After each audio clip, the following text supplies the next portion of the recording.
Before we get into today's game, I want to talk about the sponsors for my channel. Card Conduit is the best way to sell your unused Magic cards. Whether you've got a box of unsorted bulk, or a complete and alphabetized set, there's a great option for everyone. With a payout averaging 19% better than using any one buy list, and that's after fees are applied, you can rest assured you'll get the best bang for your buck. If you're a skeptic like me, their easy customer service and detailed reports make the whole interaction transparent and safe. And if you use the affiliate link in the description below, or the promo code MTGMUDSTA, you'll save 10% off their fees.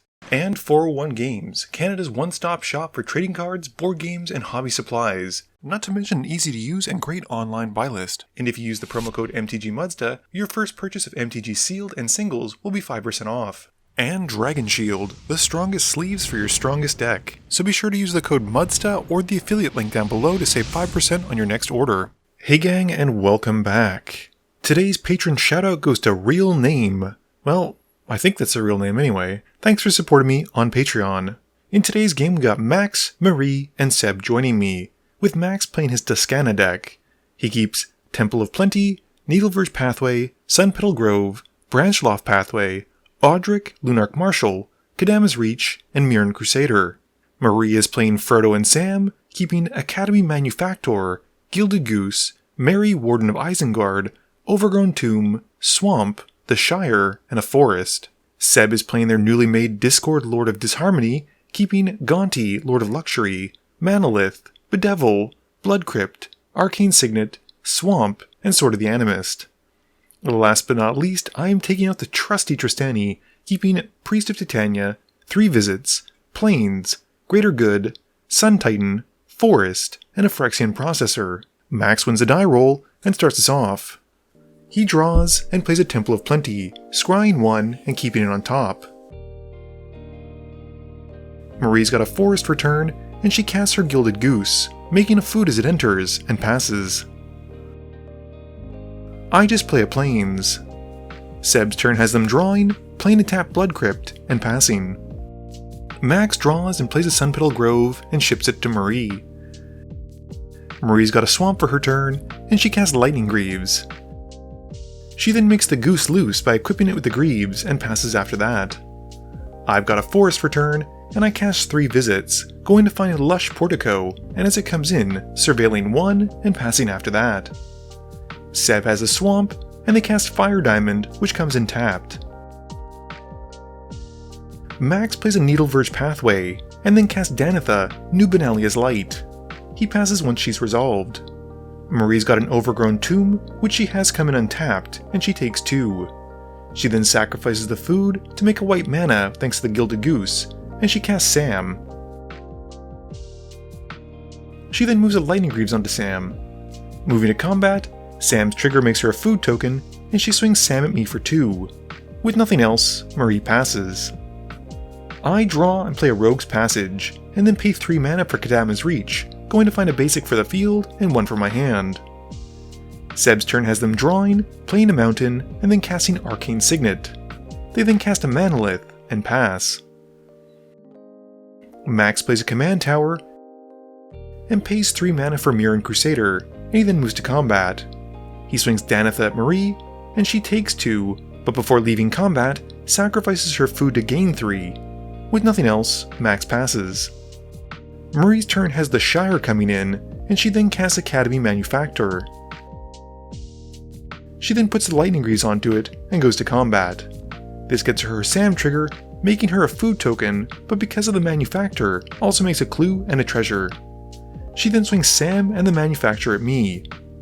I take the hit, and in her post-combat main phase, Marie then casts Mary Warden of Isengard, searching up Pippin, and then moves the boots over onto Mary and passes.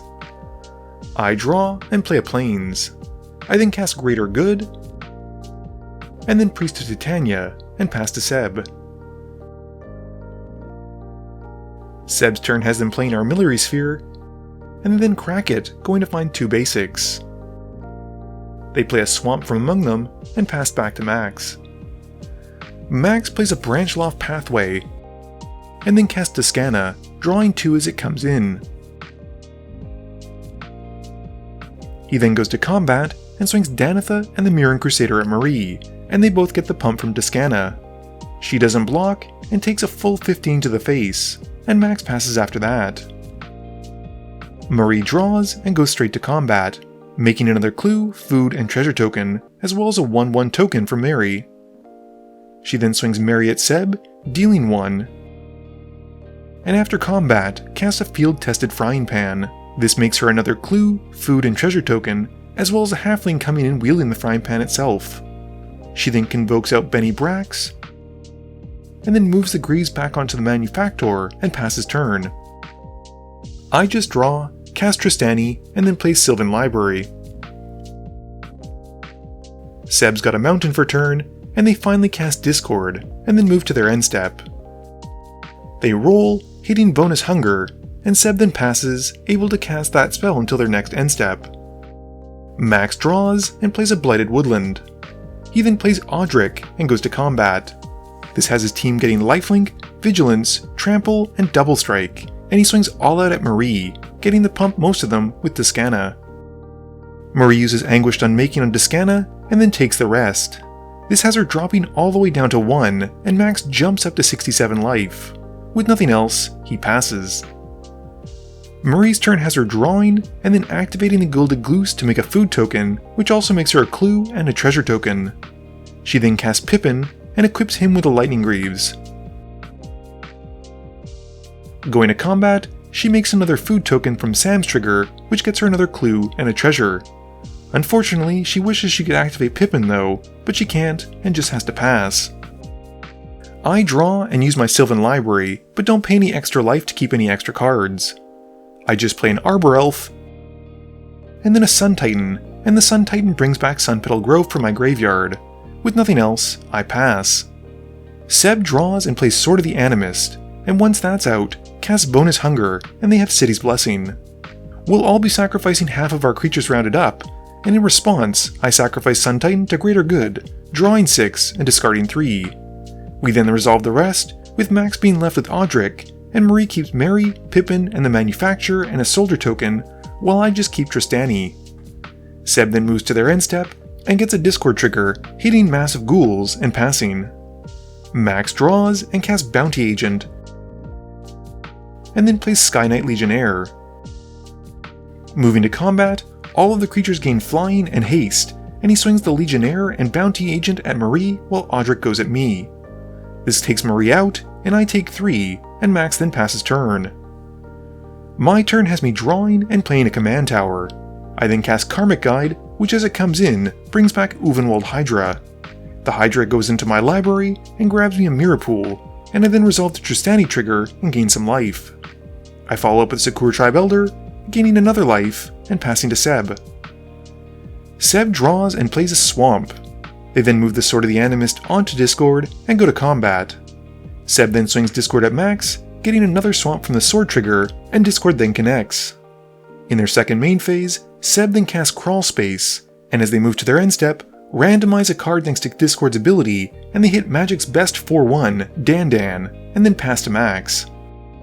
Max's turn has him drawing and casting Kadama's Reach, finding a basic for the field and one to his hand, and he then plays the mountain that he finds from it.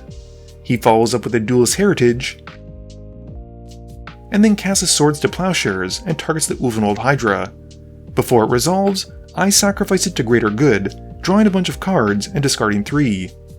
Max then moves to combat and gives his team Flying and Haste, and he swings out at me, giving the Legionnaire Double Strike from the Heritage trigger. I jump the Legionnaire with Karmic Guide, but still take the rest. Max then passes, while during his end step, I sacrifice my Sakura Tribe Elder to find a basic. I draw and play a Bountiful Promenade.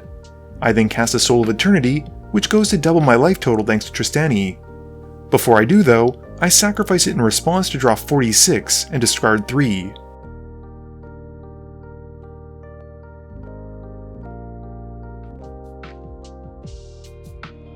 I then gain an additional 46 life and cast Soul Ring.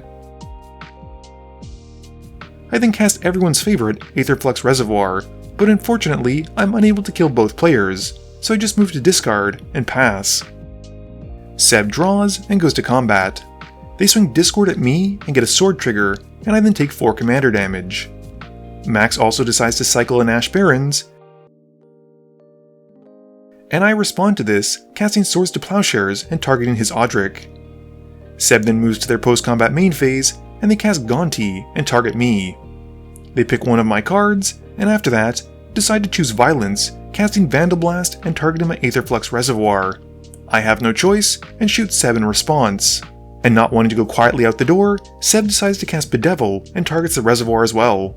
The reservoir is then destroyed, and Seb then gets destroyed as well, and with nothing else, we pass to Max. Max draws and recasts Duskana, drawing 2 cards.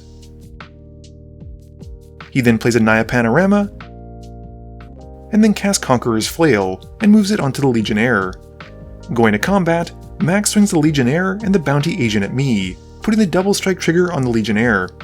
I declare no blocks, and drop to 27, and Max passes turn. I draw and cast Mondrak, and then Encore the Soul of Eternity. Max responds by destroying Trostani with the Bounty Agent, and while I don't gain the life, I still get 2 27/27s. Going to combat, I swing the 2 souls at Max, and he declares no blocks, taking a total of 54 damage. After that, I sacrifice the encored copy of the soul and pass to Max. Max draws and plays a Flamewake Phoenix, and then casts a Scar Guildmage. He uses it to animate a land as a 4/4, and he once more swings out at me. I block Duskana with Mondrak and drop down to 2, and with nothing else, Max passes.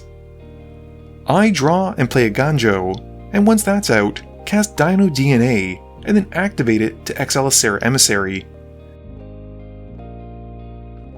I then activate the DNA's other ability and make a 6/6 dinosaur copy of Serra Emissary, which as it comes in, I name creatures. I then activate the Mirror Pool to make another copy, and this time name Instance, and with nothing else, I pass turn. Max draws and moves the flail to the Phoenix.